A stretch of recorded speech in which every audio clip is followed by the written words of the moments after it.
a hora da entrevista do dia com Denise Campos de Toledo. Eu converso agora com o Guilherme Melo, que é secretário de Política Econômica do Ministério da Fazenda. Secretário, boa noite. Boa noite a todos os espectadores. Prazer estar aqui com vocês. Bom, eu agradeço muito a sua participação e vamos falar do arcabouço, não é? A divulgação oficial, a apresentação e encaminhamento ao Congresso ficou para depois da Páscoa. Ainda se faz uns acertos finais, mas eu queria saber a sua avaliação em relação a alguns questionamentos que a gente tem visto desde que o ministro Haddad apresentou. Houve uma primeira reação do mercado muito favorável, mas depois se questionou principalmente a necessidade de uma forte ampliação de arrecadação.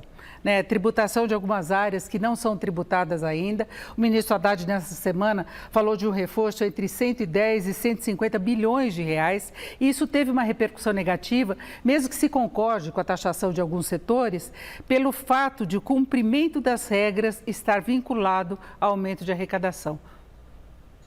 Veja, Denise, o arcabouço funciona em diferentes cenários de crescimento da receita. É para isso que ele é construído. Ele permite que as despesas aumentem na proporção de 70% do crescimento da receita. Então, é evidente que o cenário melhora muito se a receita crescer mais rapidamente, porque o país está crescendo mais, ou porque, como é o caso que nós estamos falando agora, nós vamos recuperar o patamar de arrecadação que o Brasil perdeu nos últimos anos.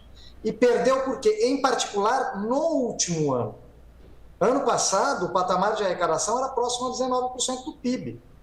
E a previsão para esse ano era de próximo a 17%. Uma queda de mais de 1,5% do PIB em receitas. Uma coisa quase que inaudita.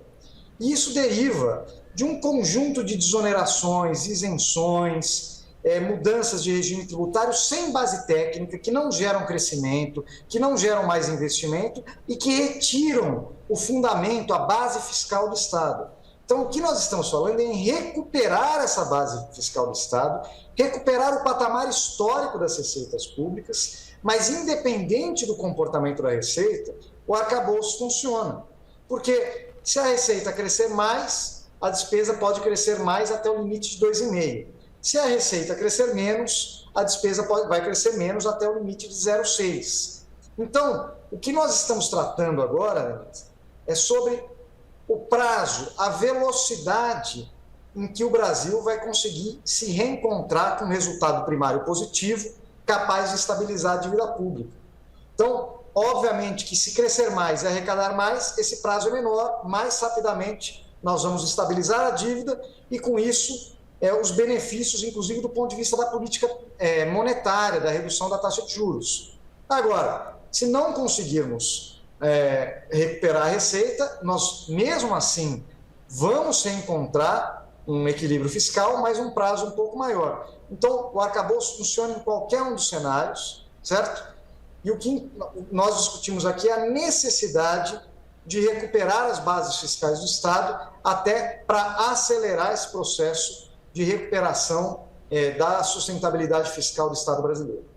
Agora, se parte de uma situação de projeção de um déficit muito maior neste ano, que veio depois da PEC de transição, e tem uma série de despesas que fazem parte, inclusive, da proposta da candidatura do presidente Lula, né? Nós tivemos o Bolsa Família, que vai entrar nas despesas, reajuste maior do salário mínimo, reajuste do funcionalismo, que já foi acertado, outros programas sociais, maior destinação de recursos para a saúde, para a educação, para áreas prioritárias. Não é? Há essa preocupação de uma participação maior do Estado e não se falou em corte de gastos. O orçamento pode fazer uma redistribuição das despesas para que haja uma eficiência maior? Porque a previsão do arcabouço é que os gastos continuem crescendo, podem crescer menos, se a arrecadação crescer menos, mas vão continuar crescendo, não é? Denise, esse processo de melhoria da qualidade do gasto público é um processo que está em curso já hoje. A PEC da transição permitiu uma elevação do gasto, mas se você olhar o gasto em proporção do PIB, ele vai ficar muito parecido com o que nós tivemos em 2019. Qual é a diferença? É a qualidade. Nós vamos fazer um Bolsa Família que tem uma qualidade, um potencial de combater a fome, a pobreza e a miséria muito maior do que o Auxílio Brasil, que era um programa mal desenhado. Nós estamos recuperando os investimentos públicos, que é um gasto de boa qualidade, que gera emprego e renda ao redor do Brasil. Nós estamos recuperando o faixa 1 do Minha Casa Minha Vida, que havia acabado no governo Bolsonaro, que é a construção de casas para a população mais pobre, a população até 1, 2 salários mínimos. Então, nós já estamos num processo de melhoria da composição, da qualidade do gasto público, sem um aumento do gasto em proporção do PIB equivalente. O que nós estamos falando essas políticas poderão ser mantidas e fortalecidas nos próximos anos, porque elas são fundamentais para que o Brasil volte a crescer. O Brasil precisa voltar a crescer, porque senão fica muito difícil você reencontrar o equilíbrio fiscal. O que aconteceu nos últimos anos foi um país que cresce muito pouco, né? E que mesmo reduzindo o tamanho do Estado, não consegue reequilibrar as contas públicas.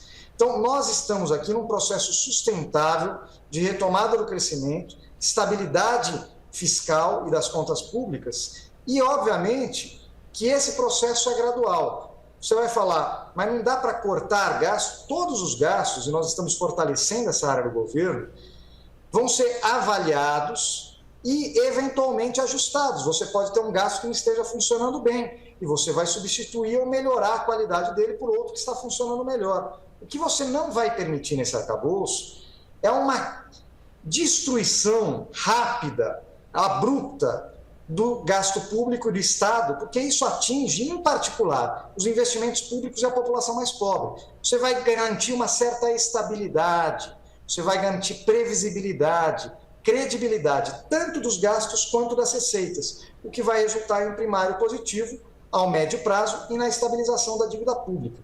Então, na verdade, nós estamos falando aqui em melhorar a qualidade do gasto, permitindo que os programas fundamentais continuem e impulsionem o crescimento sem gerar problemas fiscais, na verdade, recuperando a estabilidade fiscal. Agora, secretário, a gente tem tido muitos ruídos na área econômica por indefinições, possibilidade de intervenções do governo, não é? Nós tivemos agora a definição do arcabouço, mas ficamos quase 3 meses na expectativa da divulgação. Se espera também um posicionamento claro do governo em relação às discussões sobre reforma tributária no Congresso.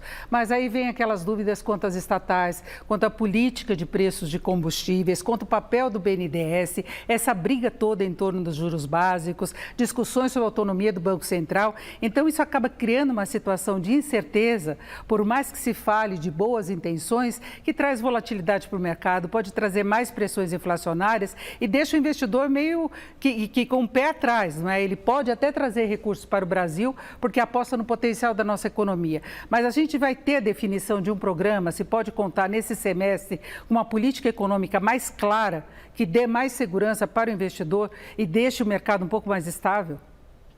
Veja, eu acho que, em primeiro lugar, você ressaltou bem, o governo tem 3 meses.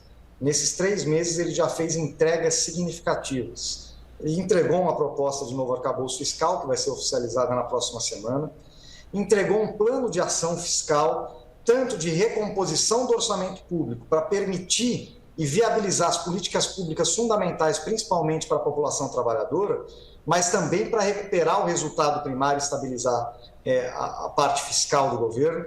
Ele também está entregando aqui um conjunto de programas sociais que vão ter impacto na distribuição de renda, no combate à fome e à pobreza.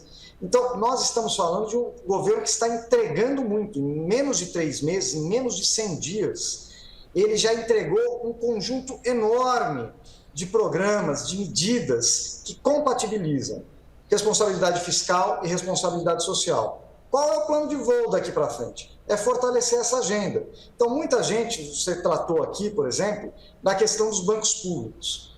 O BNDES, em momento algum, está falando em voltar ao que existia no passado. O que, por exemplo, o ministro Fernando Haddad já falou é em criar um programa similar ao que existe para a agricultura, para o setor produtivo industrial e para o setor produtivo em geral. Quer dizer, com a luz do sol, esclarecido quais são os incentivos e para que eles servem, possível de se avaliar. Então, tudo isso é um plano de ação que está coordenado com a reforma tributária, que está sendo discutido nesse momento, com medidas do lado do crédito, que realmente o mercado de crédito brasileiro está em grande dificuldade devido ao atual patamar de taxa de juros, mas nós estamos tomando um conjunto de medidas, como, por exemplo, já tomamos ampliação do prazo do Pronamp, ampliação do prazo de carência, do PEAC e FGI também tomamos para pequenas, médias e microempresas. E vamos também anunciar em breve o Desenrola, que é um programa de renegociação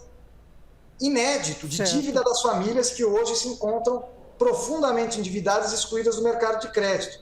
Então, na verdade, a agenda ela já está sendo construída diariamente, anunciada, e eu acho que ela é uma agenda muito consistente. Ninguém está falando em voltar para políticas do passado, nós estamos falando em inovar, em fazer coisas novas, o melhor do que a gente fez no passado, e fazer essa compatibilização tão necessária entre responsabilidade fiscal e social. Secretário Guilherme Melo, secretário de Política Econômica do Ministério da Fazenda, agradeço muito sua participação aqui no Jornal da Gazeta. Uma boa noite. Eu que agradeço, Denise. Boa noite a todos os espectadores. Vocês.